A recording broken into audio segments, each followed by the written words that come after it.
And welcome back to the channel, everybody. We are here back with another episode of this Only Show 22 custom franchise, and today is another episode here of introducing some of these some of the draft picks from last year in the minor leagues. And we're in AA still here, and this will be the last episode of us kind of introducing these players. And we're going down first to the Las Vegas Gamblers farm system. They have a couple of guys that we're going to be focusing in on here in this game. One of them is Olivas Martinez, who, not a draft pick, but still a top prospect for them, and he's a potential 21-year-old there. He got pretty decent contact ratings. I would say he's still probably 2 or 3 years away, though, just seeing where his vision and discipline are at. His fielding is okay. And then you got Luis Matos, so I think is closer than Martinez is. The defense for him is not that great there. Pretty basically 60s across the board. And the hitting ratings, though, they're a lot closer. Pretty good vision at 59 right there. And the contact ratings 51 and 53.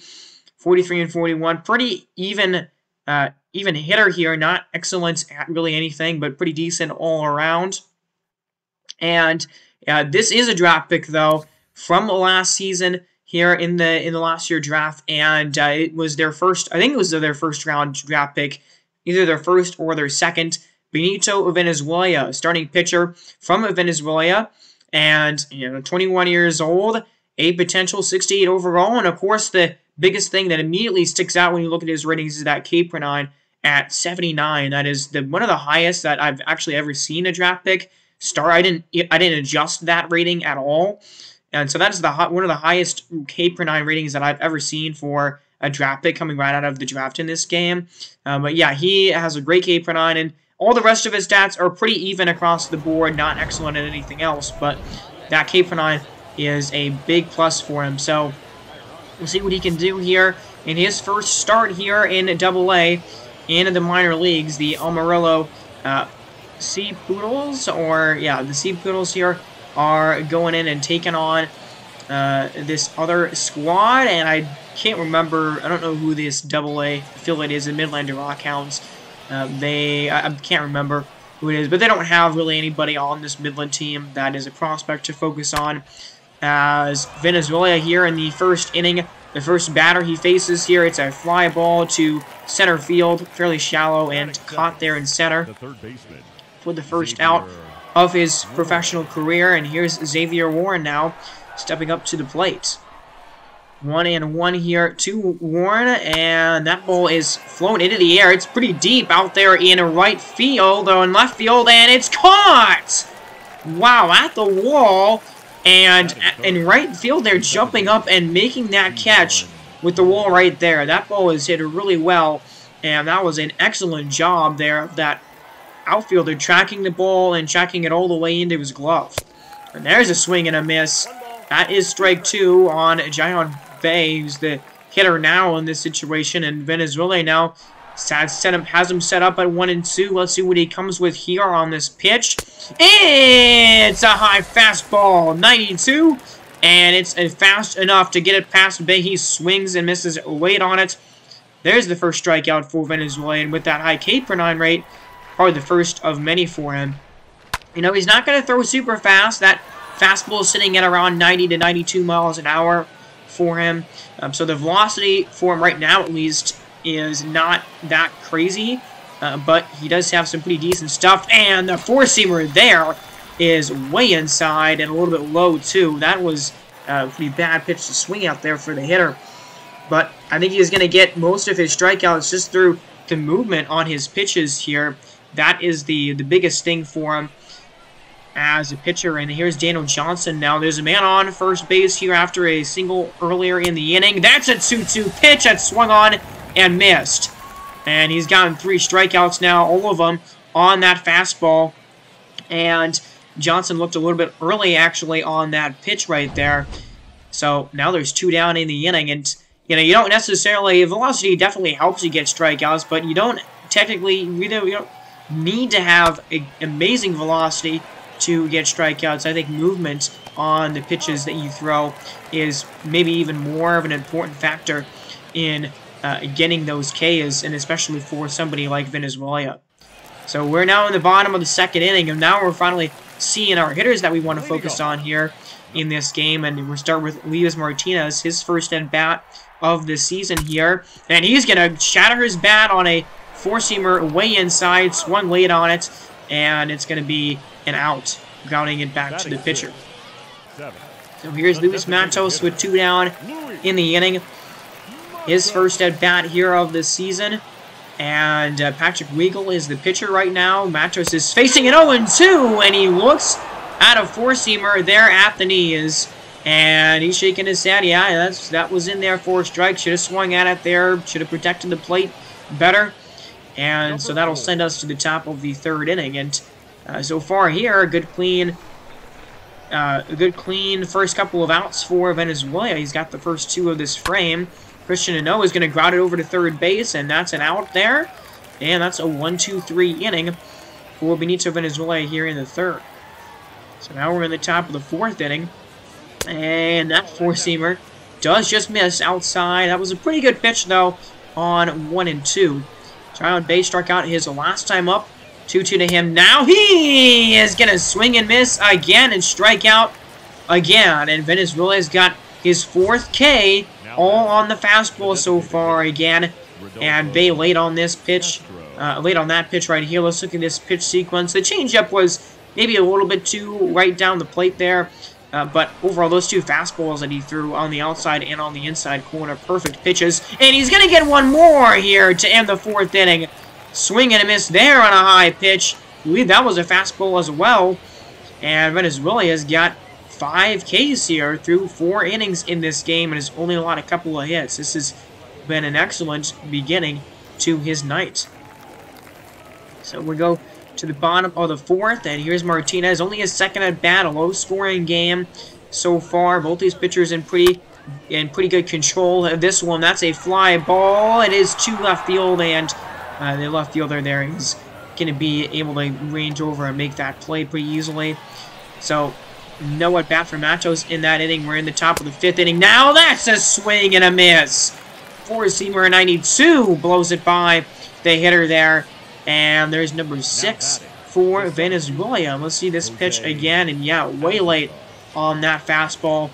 And I guess for these double-A hitters, you know, 92 miles an hour, pretty fast. It's fast enough to get it by some of these hitters. In the major leagues, though, I mean, there's going to be a steeper climb, and hitters are going to be able to probably adjust better to those pitches. But in Double-A, 92-93 is probably plenty fast enough, and he's got 6 Ks showing off. That, you know, that's his best stat. He's showing it off right now. At least Matos is at the plate here, and Matos is going to swing and drive this one into center field, and that one is down. Trying to dive after it as a center fielder. It bounces at the wall. Matos is not stopping at second. He's going to get to third base, standing up. So a triple right there in the gap for Luis Matos. And now the next hitter is up, but he's got an excellent RBI opportunity with Matos now standing 90 feet away. It's Michael Cruz, who walked his first time up.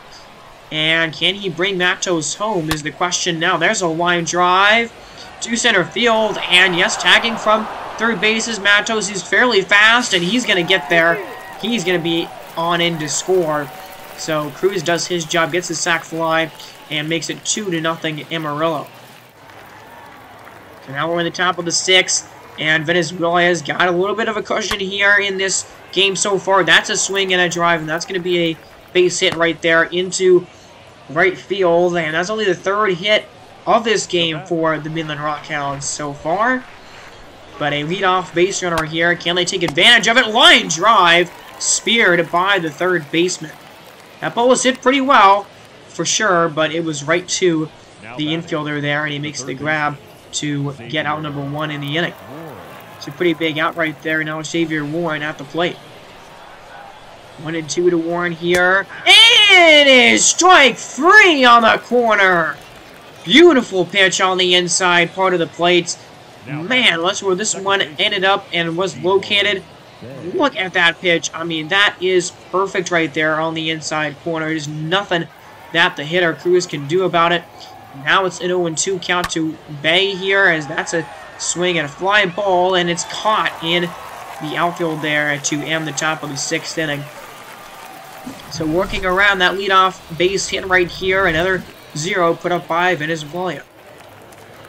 So now it's 3-0 here, and Luis Martinez has an excellent RBI chance. He's got men on the corners here, nobody out. And he's going to put it on the ground, and this might be a double play. It will be. I mean, that will score a run. Maybe not ideal to bring home that run, as there's now 2 out and the bases are cleared, but it does score a run. It is an RBI technically for Martinez there. Now we're in the top of the 7th inning, as that's a ball hit well. That's a drive, and that one's going to land and actually go over the wall in right field. And that might have been the biggest or the best hit that we've seen from Midland in this entire game, as that was a good swing right there. And see where this one went. I mean, it bounced off of the very top of the wall, or like the pole right there, and went over it. So leadoff double here for Venezuela. The pitch count for him is still really good right now. That's a ground ball, and it's going to go right back to him. He's got no real other play than to pick it up and go to first with it. So now man is 90 feet away for Daniel Johnson. Biggest at-bat of this game so far. How can Venezuela work around some trouble and work around a jam right now? As that pitch misses inside. 3-1. 77th pitch of the game for Venezuela here. And that one just misses as well. A really good pitch, actually, I think, but man, just he wasn't biting there on that 3-1 count. And that's a walk. First one for Venezuela in this game. Now at least you have the double play possibility. That is now, you know, on the table for Venezuela. So walk might not be the worst thing in the world. That's a line drive, and it's speared by the first baseman. He does, in fact, get the out at first base. I mean, if he throws it right away after getting back up, he could have probably got the lead runner. I don't think you get a double play in that situation, in that scenario. You probably only get 1 out. So that does score a run, and now the batter is hit by a pitch, but they're going to try to go over to third base, and they get the out, as the runner from second was trying to advance there, and he's thrown out. That's a interesting play, and I never really have seen that kind of thing happen in real life, but yeah, it hit the batter, and not able to get the out. So now Luis Matos is up again here, and he's going to fly it in right over to right field, and it's caught and drawn in by the outfielder there. So that'll be the first out of the inning, and that will be the end of this game here, actually, as Martinez did not come up to the plate again, and Venezuela was taken out of the game after the 7th inning. So that's going to be the end of the game here, and the Sod Poodles get the win over the Rockhounds here, 4-1, the final score. And not a lot of hits, only 9 total combined for these two teams, but Vinicius Venezuela gets the victory, his first here in his professional career in the big leagues in AA. So congratulations to him. And yeah, I liked what he was able to do in this game. 7 strikeouts, and was able to work the corners a lot. Really only had a couple of, you know, pitches that were driven by the Rockhounds all game. This is definitely a good, solid performance for him here to begin his career. I like what he did in this game, and you get to see a little bit of that line there. And I mean, 3 for 4. Rodolfo Castro was like there was only 2 guys that got a hit for Midland, it looked like, in this one. But for Amarillo, Luis Martinez was 0 for 3 here in this one. He does not get credit technically for an RBI, I guess. I thought he would, because, you know, he did ground in a double play, but I guess I don't give him credit for Ribby in that situation. And then Matos had a triple and a run scored. He was 1 for 3 on the afternoon. And there's the final line for Venezuela in this game. He gets the win, pitches 7 innings, only gives up 4 hits, and only 1 run. Walked 1 guy, struck out 7. So, really good game for him, 1.29 ERA after that one. And, yeah, that's what you're looking for here for him in AA. And hopefully he can kind of dominate down here. And we'll see. I mean, some of these draft picks, I don't want all of them to necessarily go to AAA this season. But, you know, there might be some that do that, and depending on how they pitch in the minors and in AA here. So that's the end of that first game. Now we move on to the curve here, Altoona. And Kenny Shorter there is the pitcher that we're going to focus on. And I believe the curve are the Indianapolis Arrows AA affiliate. And I know that Harrisburg, that is the Richmond Rhinos AA affiliate. And here's Kenny Shorter. He is a top prospect and a draft pick from a year ago. And, 19 years old, so we still really young, got a lot to grow. I like his velocity where it's at already, and his stamina is insane, so he can pitch a long time in a game if he pitches well. And, his stats, some of his stats are a little bit underdeveloped. The hit per 9 is really low for him. I mean, the K per 9 is pretty ridiculously low, honestly, 25. One of the lowest I've seen for a draft pick in this game. But the rest of his stats, I mean, his walk per 9 is really good. His home run per 9 is really good. His clutch in his control is good at 63 and 59. But yeah, that low K per 9 definitely is a little bit worrisome, and that's going to be maybe present some issues for him. Now we go over to Harrisburg, and in AA, this is one of the top draft picks in the entire league right now. And a guy that was in the top 5, I don't remember exactly where he was chosen, Bo Suarez. I'm not sure which pick he was, actually. But, man, does he look absolutely insane. I didn't adjust his ratings at all. This is what he came out as after we signed him and after we drafted it, or after the Rhinos drafted him. He's got really decent defense already, 65, 48, 62, and 55. But look at where the contact ratings are at already. 63 contact versus lefties. 56 versus righties. He's got great power. I mean, he is absolutely going to mash lefties here in AA. And he's got 55 vision, 60 discipline. I really, really like Bo Suarez, man. Already a 75 overall. He is one of the best players in the league. And, yeah, he is the number, that was the number 4. That was, yeah, the number 5. The number 5 minor leaguer here, the number 5 prospect in all of baseball. And he's only 20 years old. He's going to be a future fixture of this team for the Richmond Rhinos. And Kenny Shorter is a top 50 prospect. Okay, so he's number 40, and he is in the Arrows organization. And he was their first-round draft pick from last year, so he's number 40. So, yeah, we're looking at 2 top 50 prospects, but, man, I'm really excited for Bo Suarez and to see what he can do this season. One of those guys that probably will be in the league and starting like next year. That's how good he already is. And so he's one of those guys that I think he can tear it up here in AA and going to get a shot at AAA this year. And I don't know if we're going to see him in the majors at all this season, but he's going to be one of those guys that if he performs well like he should, he's going to get a major league opportunity here really, really soon. So there's Shorter walking out onto the mound, and he starts off against James Clark here in AA as 1-1 pitch to him here. First batter he faces, it's a fly ball over to right field. Tristan Lutz is there, makes the catch, and that's out number 1 here. We're at Franco Park there. I like that green grass kind of hedging there in the outfield. That's pretty cool. And a nice diving stop by the shortstop here, but he doesn't throw it right away. I don't know, even if he does, that might not have been an out, but I definitely didn't press the button there. I kind of waited a little bit, so that was on me a little bit there, but now there's a man on first. That's going to be a base hit. I mean, they're going to give him credit for that, and now Chavez Young is going to take a walk. So there's ball 4, and immediately, first at bat, Bo Suarez has got 2 men on base here with 1 out and a man in scoring position. So with 2-2 to him here, that's a curveball. I mean, decent pitch, but Suarez is not biting. He's got excellent vision. He's not going to be chasing very much at all here in the minors, as now we're 3-2. And that's a ground ball, and a stop by Snyder here. Another diving stop. Wow, he's making some great plays to prevent balls going into the outfield. That's going to be a base hit for Bo Suarez. It loads the bases. It's not going to get. He's not going to get an RBI.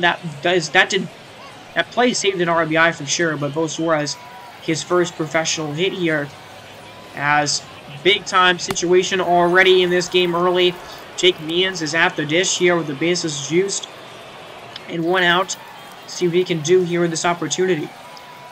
1-1 pitch to him. Here is a swing and a drive into the outfield, and it's down, and it's going to get past the center fielder. It's going to score one run. It's going to score two. Suarez around third. He's going to come to the plate, and what a swing by Jake Means. A bases clearing double, and Harrisburg immediately jumps on top, 3-0 here in the first inning.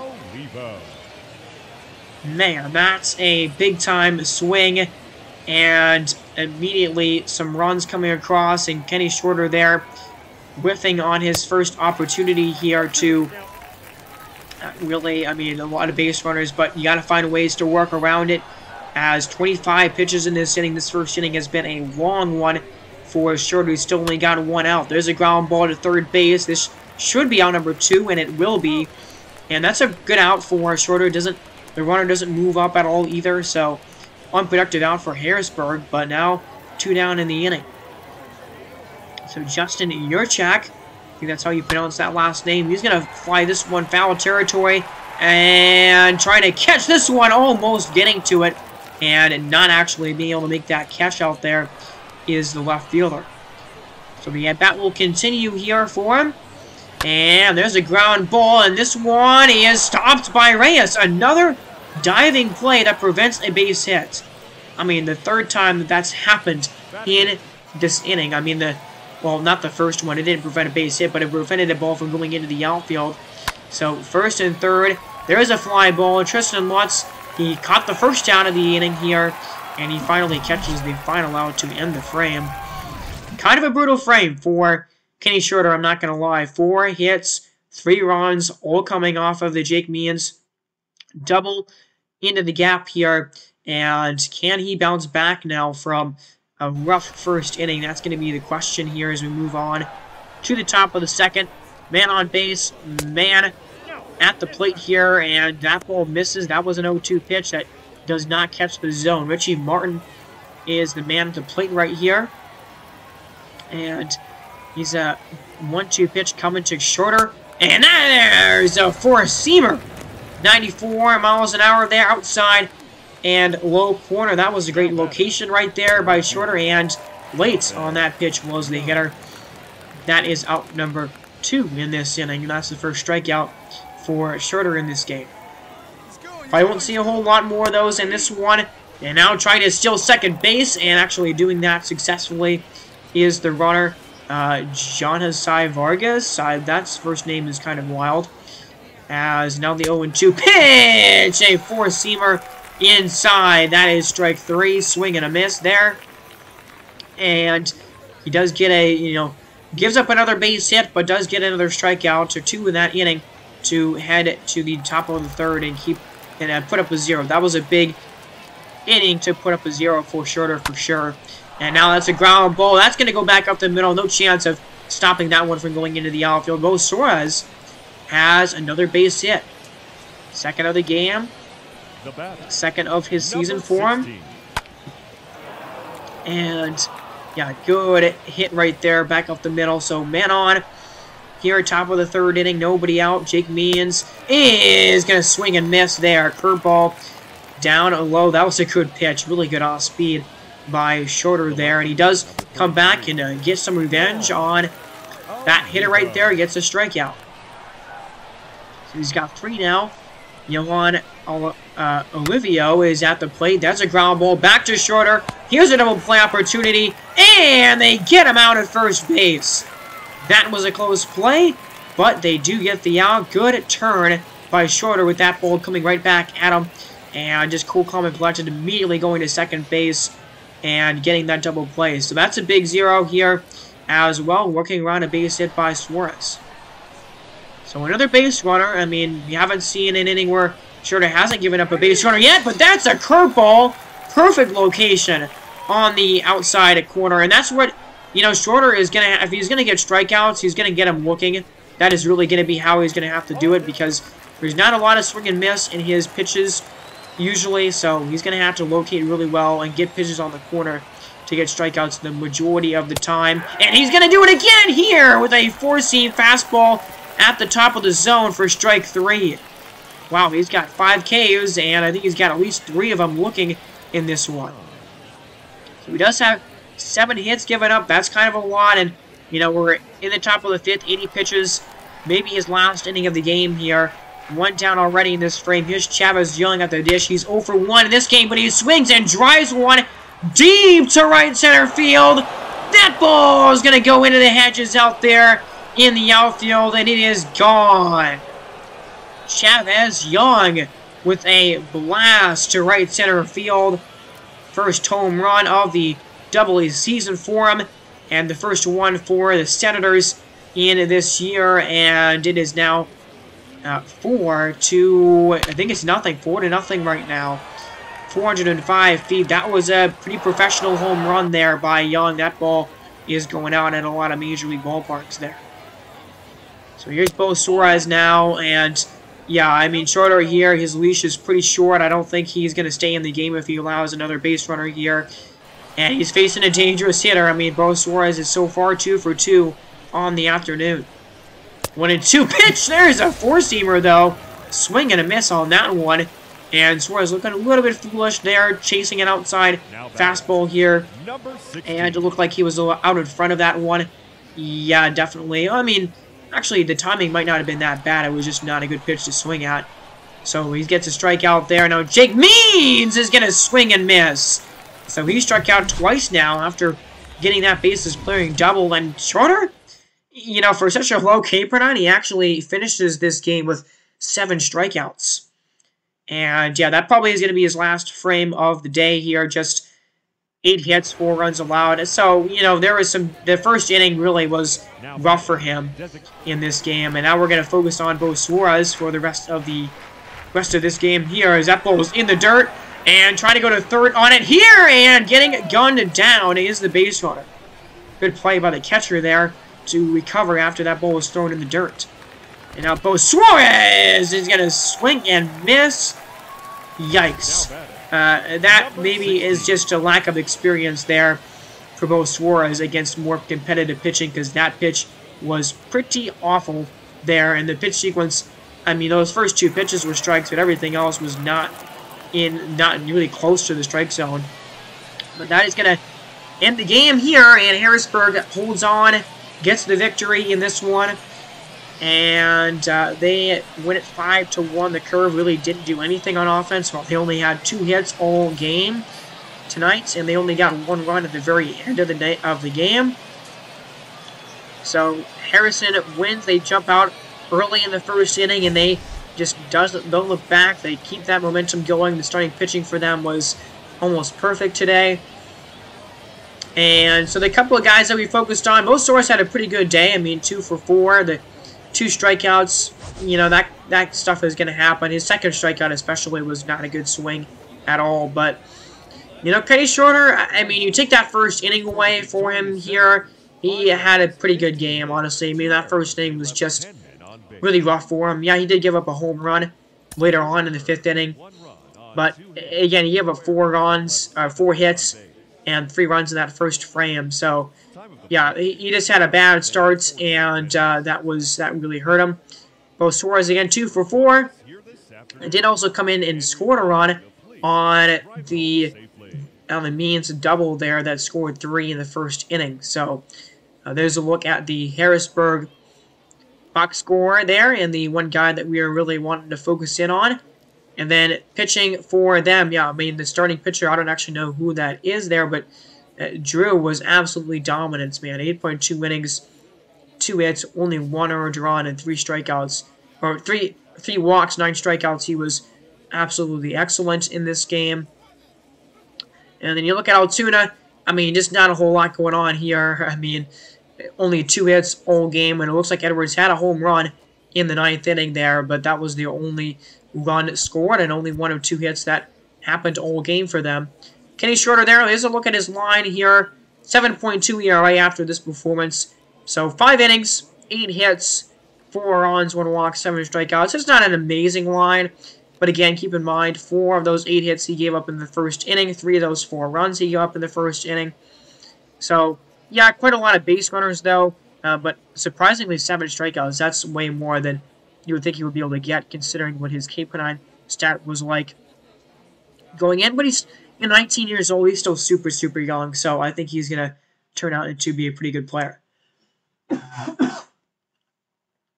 So now we move on to another game here, and we have the Firebirds, and I really like Toronto's farm system. I think it's a pretty decent farm system here, and I think they have a couple of guys in AAA that are really good, but we're going to look at their AA farm system here, and they're one of the biggest prospects right now is Francisco Alvarez, and, you know, obviously playing in real life for the New York Mets right now, but that's where his ratings are at right now. He's a 21-year-old catcher. His catching ratings are pretty good, and that's where, you know, he's going to probably provide the most value. I think he's pretty close to being in the majors, probably a couple of years away from that, because his contact ratings are really good right now. It looks like 53, 55 contact ratings. His vision is pretty decent as well. Now, I know in real life, he's much more of a kind of a power hitter, and his power in this game isn't really that great. And I'm not going to really adjust that. I don't really feel the need to. You know, these ratings are, this game is a couple years old now at this point, so these ratings are not going to be completely exact to what the players are doing in real life. But there's Diego Cartaya. He is still pretty far away. I don't think some of his hitting ratings are pretty underdeveloped. And Jordan Groshanks, you know, 23 years old already, so I think, like, he's still probably a few years away, and he probably won't be featured on a major league team until he is kind of closer to his 30s, honestly. I mean, his discipline rating is super low right now. His power ratings are really low. His vision isn't that great either. But Francisco Alvarez is really a high-rated prospect. He's number 12 in terms of top prospects. So that's pretty impressive, actually, for him to be rated that high. So we're going to focus on those three players here in this bowl game, as we're in the AA system for the Firebirds again. New Hampshire, the Fisher Catch, taking on the Yard Goats, and I love the AA teams and the AA mascots. There's some really cool ones and some unique teams here and names in the AA farm system. As Diego Cartaya is at the plate, first at bat of the game here, first at bat of his season, a ground ball to third base, a long throw across the diamond, but it's made in time for the second out of the inning. So now we're going to go top bottom of the third. Starting off this third inning is Jordan Groshanks here, as he is, first at bat for him on the season. Wes Benjamin is pitching right now for Hartford. There's a fly ball late on that swing, and it's going to be just a normal routine fly out to right field. There's one down. Now it's Francisco Alvarez, as looking to be the first of these three hitters here to get a hit to start off this bowl game. And a 1-2 to him here. And he's going to swing and miss at a pitch way in the dirt there. That curveball fooled him completely, I guess. Or it fooled me, to be more specific there, as that's out number 2 in that inning. So neither one of these guys get a hit in their first plate appearances as we go to the bottom of the 5th, and this game is moving by really quickly. We're already in the 5th inning. No score for either team right now. As there's a swing and a drive. Perfect swing timing and right into the gap here for Cartaya. He is to second base, and he's going to stop there with a double. Stand up, double into the gap. Beautiful swing as Cartaya is on. So here's Jacob Hayward, and a guy that's got some Major League experience. And in this game, he's just really not very good, as that's a fly ball to right field.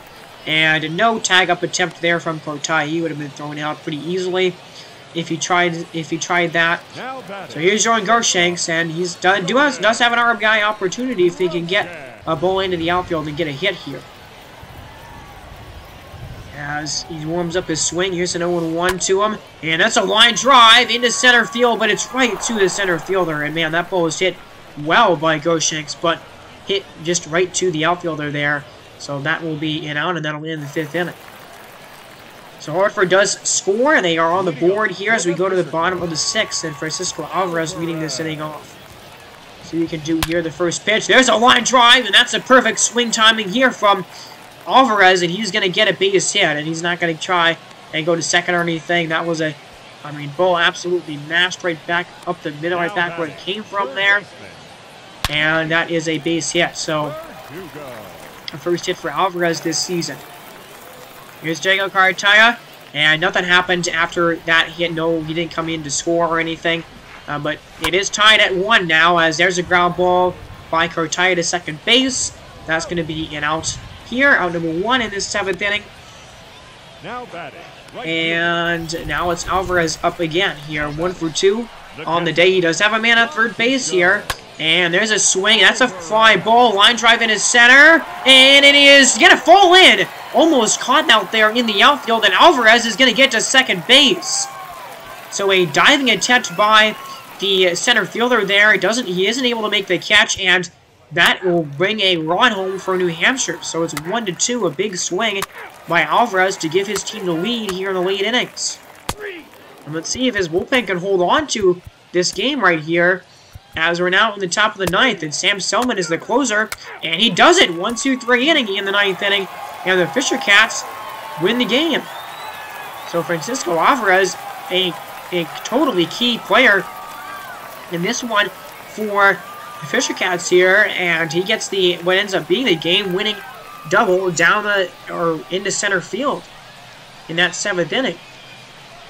So, pretty good game for some of our players that we were focused in on there, as we look at the Hartford Yard Goats. Nobody really to pay attention to for Hartford in their AA farm system, and not a lot for them offensively in this game. They only had 5 hits. Ferguson had an RBI double, looks like, in the 6th inning there. And Wes Benjamin pitched pretty well overall, 6.2 innings, only gave up 2 runs, 7 hits. But for our players that we really were wanting to focus on here, Diego Cartaya was 1 for 3 with a double. And Darren Groshanks was 1 for 3 as well, just had a base hit. Or no, we had a triple in this game, that's right. And Alvarez, the best of those guys today, he was 2 for 3 and had an absolutely clutch double there in the 7th inning. That was the hit that ended up giving New Hampshire the lead, that ended up sticking with them, and it led to the victory for them in this game. And on the pitching side of things, you had a good start from Diaz, their starter. 5 scoreless innings, gave up 3 hits and 3 walks with no runs. Ojeda there did give up a run out of the bullpen, but then the rest of the way, the bullpen was super solid, didn't give up any runs at all. So we have one more game here to go into in this one, and this is the AA farm system for the Chicago Blue Sox.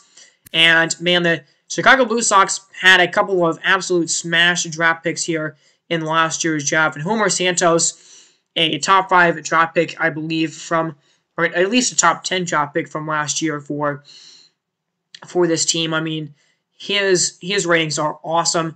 His defense, yeah, it definitely sucks. I mean, I can't really get around that. His reaction is his best defensive stat, but yeah, 26 there on one of those defensive ratings. That's just not very good.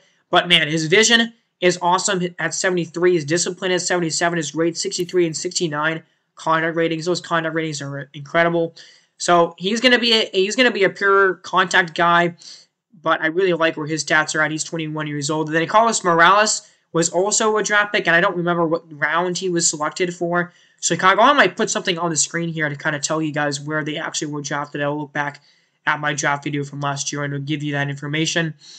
But Morales here, 59, 55 contact ratings, and I like where his hitting ratings are at too. I mean, he's only a 56 overall. His defense isn't great, but he's got a potential. He's 21 years old.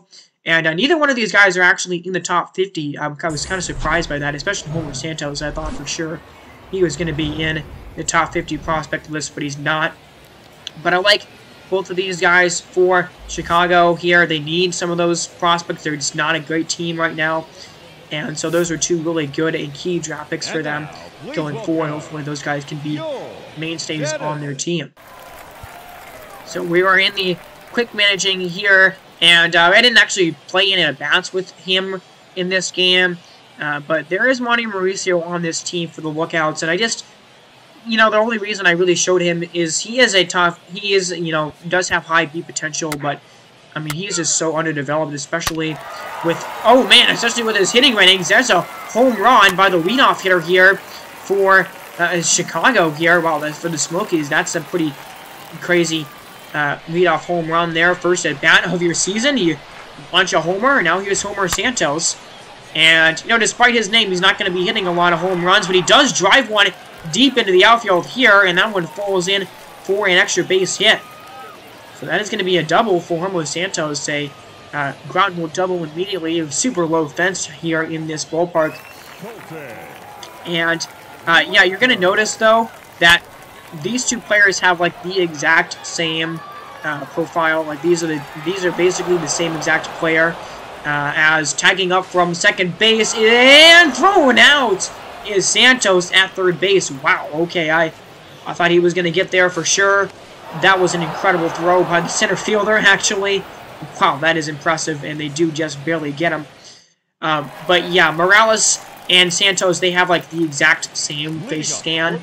They're like the same randomly generated prospect player. So I don't really know what I'm going to do about that. I think I might have to probably... Oh my! What a catch in the outfield. The outfield defense for Chattanooga is absolutely insane right now. What the heck? That's an incredible catch right here by the left fielder. Look at this play. Oh my goodness. Wow. 45 feet distance covered. I mean, that ball was about to fall in, and Tovin made that play, robbing a home run from Morales. So... I don't know what I'm going to do about that. I might have to kind of change the players. I mean, they both have absolutely beautiful beards. Beautiful beard win for both of these guys. But maybe that's what I change is, like, I have one of those guys not have the exact same beard and facial hair just to kind of differentiate them. Because right now, as you watch this video, it's probably going to be get very confusing to differentiate them. And, of course, when they make it to the big leagues, it's going to be even more confusing. So...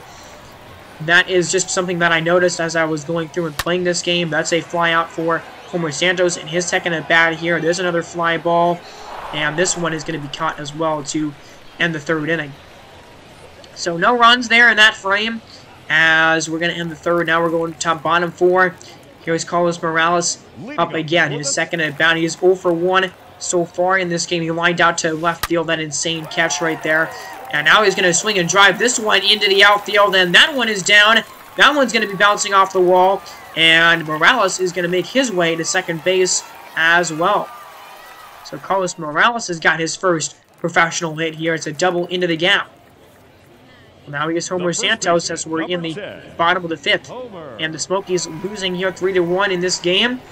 Here's Homer Santos for his third at bat of the day as that curveball misses outside. Johan Duran is pitching right now for Chattanooga. He's a guy that actually has pitched in the major leagues before. And, I mean, you know, a guy that has decent potential in this game, but we'll see if he ever makes the field. And that's a fly ball. That one is tracked down and caught out there in right by that outfielder there. That'll end the inning. So, end of the fifth. We are going to move on to Carlos Morales' next at bat here. He's got a man at first base here, and he's going to swing and fly this ball into the outfield here, and that one is caught. So, you know, these guys are making contact with the ball here. They're getting it into the outfield, and nothing, I mean, but for both of them, only one hit has dropped. As now here's Homer Santos up again.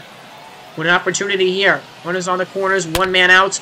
Santos is going to drive it. He got a good one on that baseball, and it's going to land into the gap. And around third comes another runner. This is the tying run, and he's going to score!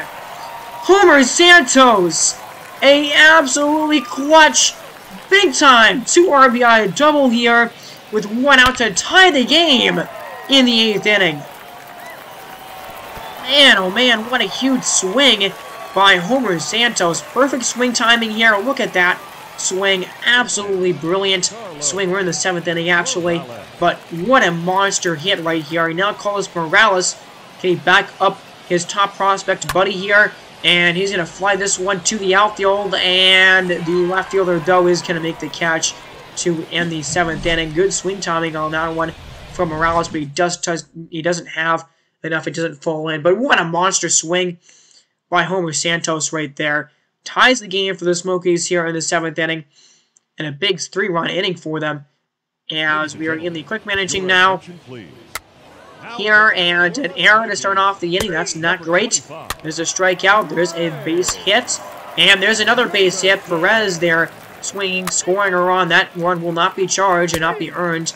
and that's a big error. I mean, an error allows that base runner to be on and allows him to score. So now Chattanooga takes the lead here in the top of the 8th inning after all the work that Tennessee did to get back in the game.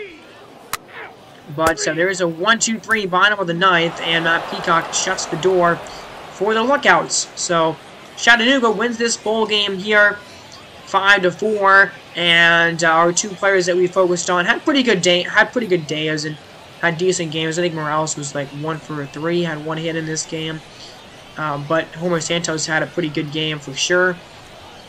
And the Smokies Tennessee just falls short in this one. Also, we're looking at the box score, and this is going to be the end of this episode for you guys here. Thank you so much, everybody, for watching this one. As, you know, middle of the week, I know it's been a little bit since the last video came out, but I was gone over the weekend. And, my family will be coming into town this weekend. There is homecoming right now for Mizzou this weekend, as, you know, Auburn football coming into town, and I'm going to that game. My family's going to be in town, so there might be a little bit of a break before I can upload another video. I don't think I'm going to be able to really work on a video much this weekend, so just keep that in mind. But we will have a FIU Rebuild Dynasty coming out next time on this channel, is for reference for everybody. But yeah, the guys that we were focused on, Morales had a 1-for-4 day with a double. But man, Homer Santos, what a day for him, 2 for 4, and 2 RBIs, scored 2 doubles, including that massive one that tied the game up in the 7th inning. So, you know, there's the look at the pitching, but man, thank you guys so much again for watching this one, and yeah, I appreciate the support that I've gotten. I mean, I love making that NCAA content, and I don't know, I mean, I love making videos for this, but I do wish that I could move a little bit quicker here in this franchise and, you know, pump out videos more on especially this game, because I'm really falling behind and where my clips are at. I just can't play this game a whole lot right now at the moment because I have so many clips kind of backed up for this game. But yeah, you know, this is just my time of life. I'm not going to be able to upload every day, or at least, you know, only a couple of times a week is really my limit right now. But thank you guys so much for supporting this channel. Subscribe to the channel if you are not already subscribed. And hope you're having a great week, everybody. I will see you all in the next video. You've been listening to Lucas Johnson. God bless.